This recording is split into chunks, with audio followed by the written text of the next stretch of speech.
বনানীতে Raintree হোটেলে ধর্ষণ মামলায় আপন জুয়েলার্সের মালিকের ছেলে সহ ৫ আসামি খালাস। ৭২ ঘন্টা পেরিয়ে গেলে ধর্ষণ মামলা যেন না নেয় পুলিশ, পর্যবেক্ষণ আদালতে। বাংলাদেশের উন্নয়ন প্রকল্পে প্রায় ৩,৩০০ কোটি টাকার সহায়তা দেবে ফ্রান্স, চুক্তি সই। ইউরোপে জিএসসি প্লাস সুবিধা দেওয়ার আশ্বাস। রাষ্ট্রায়ত্ত ৫ ব্যাংকের নিয়োগ পরীক্ষার প্রশ্ন ফাঁসের ঘটনায় গ্রেফতার আরও ৩। জড়িত থাকার অভিযোগে আহসানুল্লাহ বিশ্ববিদ্যালয়ের ৩ জন বহিষ্কার। এবং রাতে শাহজালাল বিমানবন্দরের রানওয়ে বন্ধ থাকলে করোনা পরবর্তী পর্যটন মৌসুমে ধসের শঙ্কা। আন্তর্জাতিক ফ্লাইট সমন্বয় নিয়ে বাড়বে জটিলতা।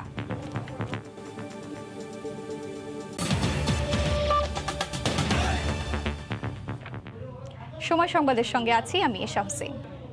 এই মুহূর্তে কুমিল্লার মেঘনা উপজেলার ভাওরখোলা ইউনিয়নে আছেন রিপোর্টার রাশেদ বাপ্পি এবং গাজীপুরের কাপাসিয়া সদর ইউনিয়নে আছেন সহকর্মী রাজিবুল হাসান। শুরুতেই যাচ্ছি বাপ্পির কাছে। বাপ্পি,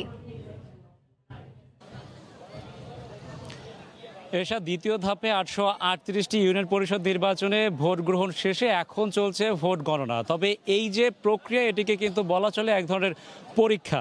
যে পরীক্ষায় অবতীর্ণ হয়েছিলেন প্রার্থীরা, কিন্তু ঠিক এই মুহূর্তে যদি আমরা বলি যে অবস্থা, সেই অবস্থায় বলা চলে এই পরীক্ষার শেষে প্রার্থীরা যেমন উদ্গ্রীব হয়ে বসে আছেন তার ফলাফলটি জানার জন্য, ঠিক তেমনি যেসব সাধারণ ভোটাররা আছেন তারাও কিন্তু মুখিয়ে আছেন তিনি কাকে ভোট দিয়েছেন, সেই প্রার্থী জয়যুক্ত হবেন কিনা সে বিষয়টি কিন্তু দেখার জন্য। ঠিক এই মুহূর্তে আমরা রয়েছি মেঘনা উপজেলায়, কুমিল্লার মেঘনা উপজেলা এবং এখানকার ভাওরখোলা ইউনিয়নের একটি কেন্দ্রে, এবং কেন্দ্রটি যদি আমি বলি এটি ৩ নম্বর ওয়ার্ড ভাওরখোলা ইউনিয়নের বৈদ্যনাথপুর সরকারি প্রাথমিক বিদ্যালয়। এবং এই বিদ্যালয় বা এই কেন্দ্রের সামনে আমরা ঠিক দেখতে পাচ্ছি যেসব ভোটাররা রয়েছেন তারা কিন্তু ভোট গ্রহণ যখন শেষ হয়েছে, অর্থাৎ বিকেল ৪টা, সেই ৪টার পর থেকে কিন্তু তারা দীর্ঘ অপেক্ষায় আছেন কখন ফলাফল ঘোষণা করা হবে। এবং পাশাপাশি আমরা দেখতে পাচ্ছি যেসব প্রার্থীরা প্রতিদ্বন্দ্বিতা করছেন তারাও কিন্তু অপেক্ষায় আছেন যে কখন তাদের ফলাফলটি জানানো হবে। একটু জানিয়ে রাখি, এখানে যে 4টি বুথ রয়েছে সেই 4টি বুথ থেকে কিন্তু একটি কক্ষে নিয়ে আসা হয়েছে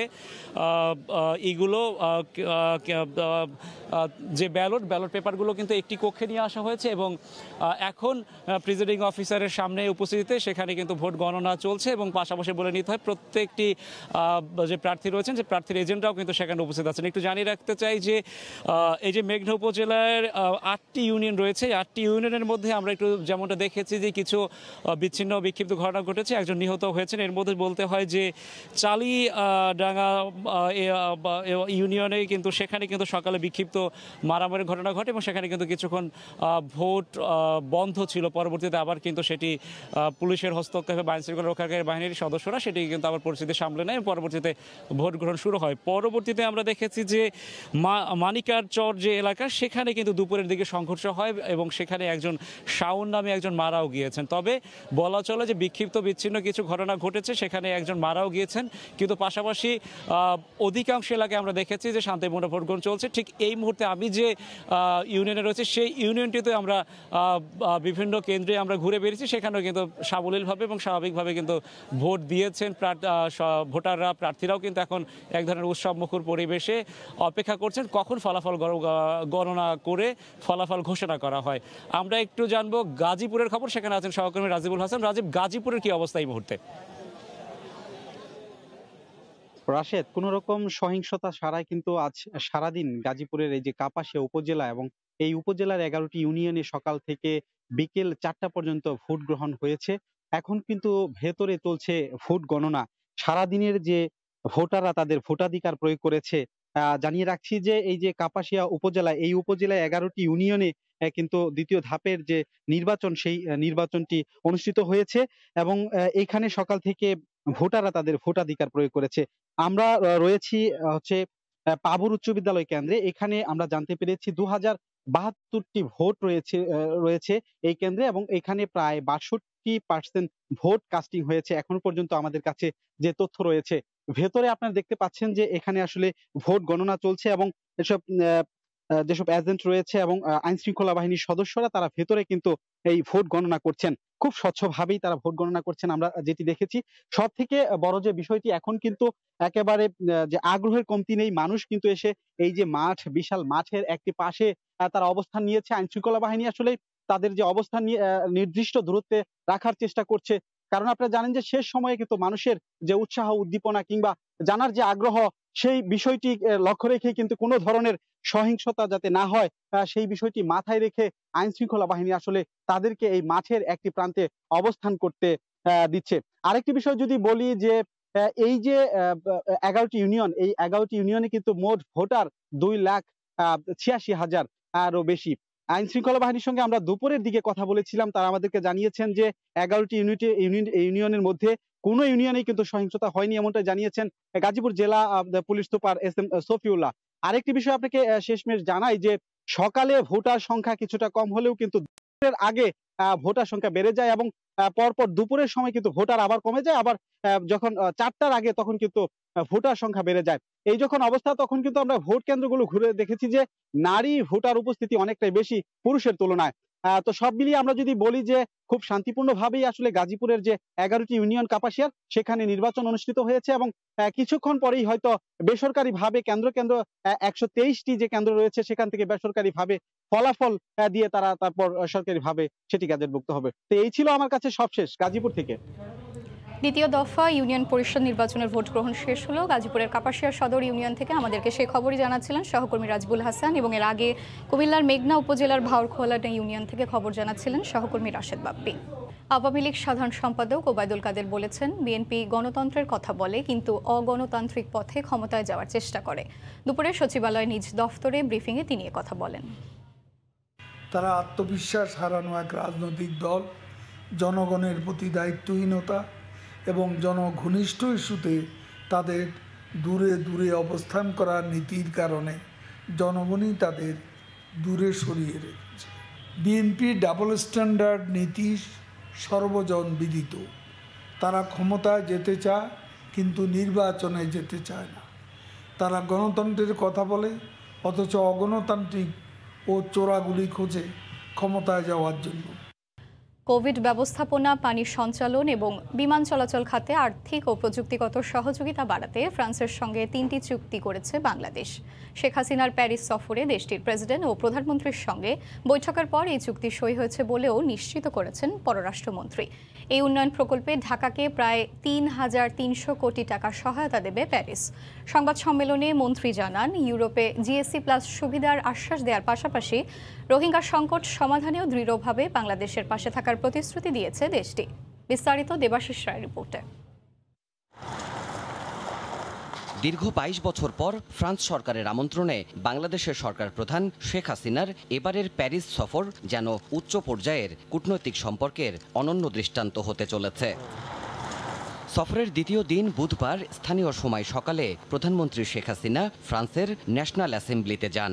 সেখানে তাকে স্বাগত জানান অ্যাসেম্বলির প্রেসিডেন্ট রিচার্ড ফার্নান্ড। একান্ত বৈঠকে সরকার প্রধানের কাছে বাংলাদেশের বর্তমান উত্তরণের গল্প শোনেন ফরাসি অ্যাসেম্বলির প্রেসিডেন্ট। বুধবার দেশটির সিনেটে গণ অধিবেশন চলাকালে অফিসিয়াল অভ্যর্থনা জানানো হয় শেখ হাসিনাকে। এ সময় সিনেটের প্লেনারি সেশনের সভাপতির পাশাপাশি জ্যেষ্ঠ সিনেটররাও দ্বিপক্ষীয় বৈঠক করেছেন প্রধানমন্ত্রীর সঙ্গে। সফরের উচ্চ পর্যায়ের বৈঠকগুলোতে কি পেল বাংলাদেশ, এমন সব প্রসঙ্গ জানাতে বুধবার রাতে প্যারিসে সংবাদ সম্মেলন করেন পররাষ্ট্রমন্ত্রী। GSP+ ফ্যাসিলিটিগুলো আগামীতে যেগুলো আমরা এইগুলো পেতে পারি, তোমরা সেই ব্যাপারে সক্রিয় ভূমিকা, তারা বলেছে অবশ্যই তারা এটা বিবেচনা করবে। প্রেসিডেন্ট ম্যাক্রোর সঙ্গে বৈঠকে ফ্রান্স বাংলাদেশ প্রতিরক্ষা সম্মতিপত্র নিয়ে খোলামেলা উত্তর দেন ডক্টর মোমেন। সামর সহযোগিতা বলতে বোঝায় অনেক কিছু, ট্রেনিং, প্রযুক্তির আদান প্রদান। ওরা বলেছে যে না, তোমাদের তো কিছু অস্ত্র লাগবে, কিন্তু এই মুহূর্তে মাননীয় প্রধানমন্ত্রী বলেছেন যে আমাদের দেশের বর্তমান সরকারের মূল লক্ষ্য হচ্ছে মানুষের মঙ্গল এবং দেশের উন্নয়ন। রোহিঙ্গা সংকটে দেশটি বাংলাদেশের পক্ষে জাতিসংঘ নিরাপত্তা পরিষদেও জোরালো অবস্থান নেবে বলে শেখ হাসিনাকে আশ্বস্ত করেছেন ফ্রান্সের নেতারা। ফ্রান্স বলেছে তারা সিকিউরিটি কাউন্সিলের সদস্য, তারা বলেছে যে এই ইস্যুটা তারা জোরদার আরো জোরালোভাবে তুলে ধরবে। এর আগে কোভিড ব্যবস্থাপনা, পানি সঞ্চালন এবং বেসামরিক বিমান চলাচল খাতে 3টি চুক্তিতে সই করে ফ্রান্স বাংলাদেশ। এর ফলে এজেন্সি ফ্রান্স ডেভেলপমেন্ট বা AFDর কাছ থেকে 330 মিলিয়ন ইউরো সহায়তা হিসেবে পাবে বাংলাদেশ। ঢাকার পক্ষে চুক্তিতে সই করা অর্থনৈতিক সম্পর্ক বিভাগ ইআরডি জানিয়েছে, দক্ষিণ এশিয়ায় বাংলাদেশই সর্বোচ্চ ফরাসি উন্নয়ন সাহায্যপ্রাপ্ত রাষ্ট্র। দেবাশিস রায়, সময় সংবাদ। প্রধানমন্ত্রীর এবারের সফরে শীর্ষ নেতৃত্বের সঙ্গে বৈঠক ছাড়াও ফ্রান্সের বেশ কয়েকটি প্রভাবশালী প্রতিষ্ঠানের প্রধানরাও একগুচ্ছ প্রস্তাব দিয়েছে বাংলাদেশকে। বৈঠকে অত্যাধুনিক ফরাসি যুদ্ধ বিমান রাফালের কার্যকারিতা তুলে ধরার পাশাপাশি ফ্রান্সের যুদ্ধ সরঞ্জামের উপর বাংলাদেশের আগ্রহ তৈরি করার চেষ্টা করছেন প্রতিষ্ঠানগুলোর শীর্ষকর্তারা। 5 দিনের রাষ্ট্রীয় সফরের দ্বিতীয় দিন বুধবার একে একে প্রধানমন্ত্রীর সঙ্গে সৌজন্য সাক্ষাৎ করতে প্যারিসে তার হোটেলে আসেন 3টি স্বনামধন্য ফরাসি প্রতিষ্ঠানের শীর্ষকর্তারা। প্রথমেই প্রধানমন্ত্রীর সঙ্গে সৌজন্য সাক্ষাৎ করেন বিমান নির্মাতা প্রতিষ্ঠান এয়ারবাসের সিইও গুইলাম ফরি। শেখ হাসিনার কাছে এয়ারবাসের যাত্রীবাহী বিমানের সুবিধা তুলে ধরলেও কোম্পানিটির কাছে কার্গো বিমানের কথা বলা হয় ঢাকার পক্ষ থেকে। অ্যারোনটিক্যাল প্রযুক্তি বিনিময়েও সম্মত হয়েছে এয়ারবাস। ফরাসি অত্যাধুনিক যুদ্ধ বিমান রাফাল এখন সামরিক সক্ষমতার মাত্রায় বিভিন্ন দেশের প্রতিরক্ষা কৌশলে বিশেষ গুরুত্ব পাচ্ছে। বাংলাদেশের সঙ্গে প্রতিরক্ষা সম্মতিপত্রের সূত্র ধরে শেখ হাসিনার কাছে রাফালের নির্মাতা প্রতিষ্ঠান ড্যাজল্ট এভিয়েশনের প্রেসিডেন্ট এরিক ট্রেপিয়ারও এই প্রসঙ্গে কথা বলেন। তবে ড্যাজল্টের এভিয়েশন প্রযুক্তি লালমনিরহাটে এভিয়েশন অ্যান্ড অ্যারোস্পেস বিশ্ববিদ্যালয়ের গবেষণায় কাজে লাগানোর প্রস্তাব দিয়েছে বাংলাদেশ। সবশেষ প্রধানমন্ত্রীর সঙ্গে সৌজন্য সাক্ষাৎ করেছেন স্যাটেলাইট নির্মাতা প্রতিষ্ঠান থ্যালেসের প্রেসিডেন্ট প্যাট্রিক কেইন। এ সময় বাংলাদেশের দ্বিতীয় স্যাটেলাইট উৎক্ষেপণে তাদের আগ্রহ দেখিয়েছেন থ্যালেস প্রধান। এছাড়া বাংলাদেশে ই ভিসা চালু করারও প্রস্তাব দিয়েছেন তারা। জানা গেছে, হজরত শাহজালাল আন্তর্জাতিক বিমানবন্দরের 3rd টার্মিনালে পুরো বাংলাদেশ কাভার করার উচ্চ ক্ষমতা সম্পন্ন যে মাল্টিমোডাল রাডার কেনা হচ্ছে তারও নির্মাতা থ্যালেস। দেবাশিস রায়, সময় সংবাদ। প্রমাণ না মেলায় বনানীর রেইনট্রি হোটেলে 2 শিক্ষার্থী ধর্ষণ মামলা থেকে খালাস দেওয়া হয়েছে আপন জুয়েলার্সের মালিকের ছেলেসহ 5 জনকে। আদালত রায় বলেছেন, ওই দিন যা হয়েছে আপোষে হয়েছে। মিথ্যা মামলা এবং ভিত্তিহীন অভিযোগপত্র দিয়ে আদালতের সময় নষ্ট করায় বাদী ও তদন্ত কর্মকর্তাকে ভর্ৎসনা করা হয়েছে। বিচারক জানিয়েছেন, ধর্ষণের 72 ঘন্টা পর কেউ অভিযোগ নিয়ে গেলে সেই মামলা না নিতে তিনি সুপারিশ করবেন। 2 দফা পেছানোর পর বৃহস্পতিবার রায় ঘোষণা করা হয় রাজধানীর বনানীর আলোচিত রেইনট্রি হোটেলে ধর্ষণ মামলার। আসামিদের উপস্থিতিতে প্রায় 2 ঘন্টা ধরে রায় পড়ে শোনান নারী ও শিশু নির্যাতন দমন ট্রাইব্যুনাল 7-এর বিচারক কামরুন নাহার। 2 নারীর মেডিকেল রিপোর্ট ও কেমিক্যাল রিপোর্ট এবং সাক্ষীদের জবানবন্দি সহ তথ্যপত্র বিশ্লেষণ করে আদালত জানান, এই মামলায় ধর্ষণের কোনো প্রমাণ মেলেনি। রেইনট্রি হোটেলে ওই দিন যা হয়েছিল তা আপোষেই হয়েছে। মিথ্যা মামলা করায় এবং সেই মামলায় ভিত্তিহীন অভিযোগপত্র দিয়ে 94 কার্যদিবস আদালতের সময় নষ্ট করায় বাদী ও তদন্ত কর্মকর্তাকে ভর্ৎসনা করেন আদালত। খালাস দেয়া হয় আপন জুয়েলার্সের মালিকের ছেলে শাফাত আহমেদ সহ 5 আসামিকেই। তারা নিজেরা ওখানে গিয়েছে, দাওয়াত খাইতে গিয়েছে, তারা সুইমিং করতে গেছে, নিজেরা পোশাক নিয়ে গেছে। ডাক্তারি পরীক্ষায় এবং ডাক্তার নিজেও কোর্টে এসে সাক্ষ্য দিয়ে গেছে যে মেডিকেল যে রিপোর্ট সেটাতে ধর্ষণ কেসের উপাদান অনুপস্থিত। আদালত বলেন, ধর্ষণের 72 ঘন্টা পর কেউ অভিযোগ নিয়ে থানায় গেলে সেই মামলা না নিতে তিনি সুপারিশ করবেন, কারণ এই সময়ের পর মেডিকেল টেস্টে কোনো আলামত মেলে না। লেডি ধর্ষিত হলে 72 ঘন্টা পর্যন্ত পাওয়া যায়। এই 72 ঘন্টার পরে যদি কোনো মেডিকেল টেস্টে এটা না আসার সম্ভাবনাই বেশি, যার কারণে 72 ঘন্টা পরে কোনো মামলা না নেওয়ার জন্য সে সুপারিশ করবেন। এর রায়ে ক্ষুব্ধ বাদী পক্ষ অভিযোগ প্রমাণ না হওয়ার দায় চাপালেন তদন্ত কর্মকর্তার ওপর। তদন্তকারী কর্মকর্তা যদি সঠিক সাক্ষীগুলো উপস্থাপন করতে পারতো তাহলে আমরা এই মামলার প্রমাণ হতো। 2017 সালের 28শে মার্চ রাজধানীর রেইনট্রি হোটেলে 2 শিক্ষার্থীকে আটকে রেখে ধর্ষণের অভিযোগ ওঠে আসামিদের বিরুদ্ধে। ঘটনার 38 দিন পর বনানী থানায় মামলা করেন ভুক্তভোগী 2 নারী। আফজাল হোসেন, সময় সংবাদ, ঢাকা। রাতে শাহজালাল বিমানবন্দরের রানওয়ে বন্ধ থাকলে করোনা পরবর্তী পর্যটন মৌসুমে ধসের শঙ্কা করছেন অ্যাভিয়েশন বিশেষজ্ঞরা। রানওয়ে সংস্কারের কাজ করোনাকালীন স্থবিরতার মধ্যেই করা যেত উল্লেখ করে তারা বলছেন, আন্তর্জাতিক ফ্লাইট সমন্বয় নিয়ে জটিলতা বাড়বে। বৈরী আবহাওয়ায় কোনো ঝক্কি ছাড়াই রানওয়েতে বিমান ওঠানামায় দেশের প্রধান 3টি বিমানবন্দর এখনও নির্ভর করে কয়েক দশকের পুরানো প্রযুক্তির ওপর। ঢাকা, চট্টগ্রাম ও সিলেট বিমানবন্দর যে ILS প্রযুক্তি ব্যবহার করে তার দৃষ্টিসীমা মাত্র 600 মিটার। ফলে শীতকালে ঘন কুয়াশায় প্রায়ই রানওয়ের দৃষ্টিসীমা নেমে আসে 50 থেকে 0 মিটারে। এই পরিস্থিতিতে নিরাপত্তার কারণে কোনো ফ্লাইটকেই তখন দেয়া হয় না ওঠানামার অনুমতি। তাই এবারের শীতের শুরুতেই দীর্ঘদিন সংস্কারের বাইরে থাকা রানওয়ে মেরামত শুরু করতে চায় হযরত শাহজালাল আন্তর্জাতিক বিমানবন্দর কর্তৃপক্ষ। এজন্য প্রাথমিকভাবে টানা 4 মাস প্রতিদিন 8 ঘন্টা ফ্লাইট চলাচল বন্ধ রাখার সিদ্ধান্ত নেওয়া হয়েছে। এখনো শিডিউল হয় না, শিডিউল হলে বোঝা যাবে। এখনো তো উইন্টার শিডিউলটা হয় না, এখনো তাদের রিভার্স শিডিউলটা জমা দিবে, তারপরে আমরা কম্পাইল করব। যদিও বিকল্প হিসেবে সিভিল এভিয়েশন সিলেট ও চট্টগ্রাম বিমানবন্দরের কথা বললেও তা কোনো কাজেই আসবে না বলে মনে করেন এভিয়েশন বিশেষজ্ঞরা। করোনা পরবর্তী জমজমাট পর্যটন মৌসুমের সম্ভাবনার এবছর ফ্লাইট বন্ধের সিদ্ধান্ত মরার ওপর খাড়ার ঘাও হতে পারে। এটা হচ্ছে ট্যুরিজমের সময়, আমাদের কিন্তু অনেক বেশি মুভমেন্ট আমরা আশা করি। ঠিক সেই সময় এটা একটা কিন্তু প্রবলেম আমি আশঙ্কা করতেছি। আমরা এই সময়টা অলরেডি কিন্তু উইন্টার শিডিউলটা করে ফেলছে বিভিন্ন এয়ারলাইন্সগুলো। সিভিল এভিয়েশন এয়ারলাইন্সগুলোর সাথে মিটিং করেছে, মিটিং করে কিন্তু তারা এটা কাজটা শুরু করতেছে। তো তাদের কিন্তু রিশিডিউল করতে হবে, তাতে একটা চাপ বাড়বে ডোমেস্টিকের উপরে এবং দিনের বেলা অনেক চাপ বাড়বে। বিঘ্ন ঘটতে পারে আন্তর্জাতিক ফ্লাইটের শিডিউলে। এক্ষেত্রে ত্রিপক্ষীয় সমন্বয় না হলে এয়ারলাইন্সগুলো ফ্লাইট কমিয়ে দিতে পারে বলেও আশঙ্কা বিশেষজ্ঞদের। জুবায়ের ফয়সাল, সময় সংবাদ, ঢাকা।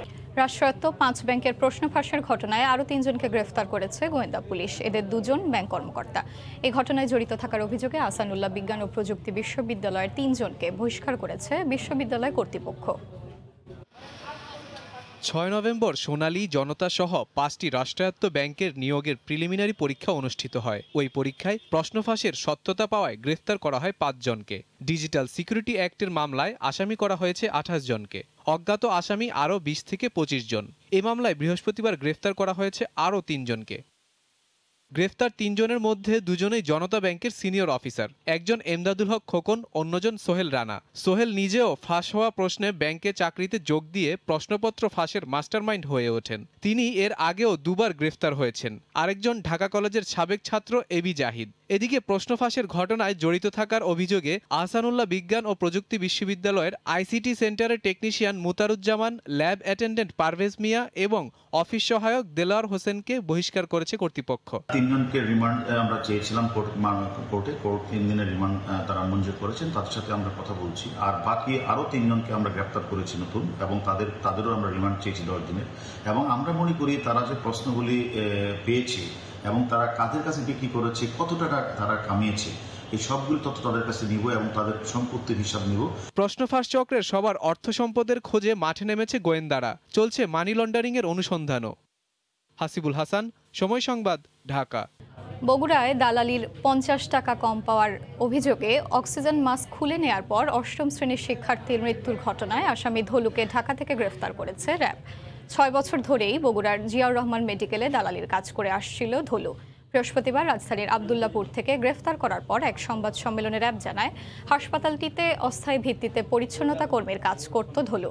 ডিউটি শেষ হওয়ার পর বাকি সময় দালালি করত। 8ম শ্রেণীর ছাত্র বিকাশের মর্মান্তিক মৃত্যুর পর পরিস্থিতি সামাল দিতে আসে হাসপাতালের অন্যান্য পরিচ্ছন্নতা কর্মীরা। এর ফাঁকেই পালিয়ে যায় ধলু। কয়েকটি জেলা হয়ে চট্টগ্রামে গিয়ে আত্মগোপন করার পরিকল্পনা ছিল তার। এর আগেও দালালির অভিযোগে র্যাবের হাতে গ্রেফতার হয়েছিল ধলু।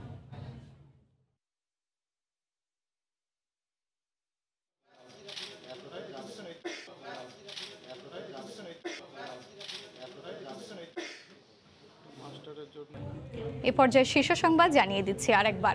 বনানীতে রেইনট্রি হোটেলে ধর্ষণ মামলায় আপন জুয়েলার্সের মালিকের ছেলেসহ 5 আসামি খালাস। 72 ঘন্টা পেরিয়ে গেলে ধর্ষণ মামলা না নেয়ার সুপারিশ আদালতের। এবং বাংলাদেশের উন্নয়ন প্রকল্পে প্রায় 3300 কোটি টাকার সহায়তা দেবে ফ্রান্স। চুক্তি সই। ইউরোপে GSC+ সুবিধা দেওয়ার আশ্বাস। এই ছিল এখনকার মতো। সঙ্গে থাকুন সময়।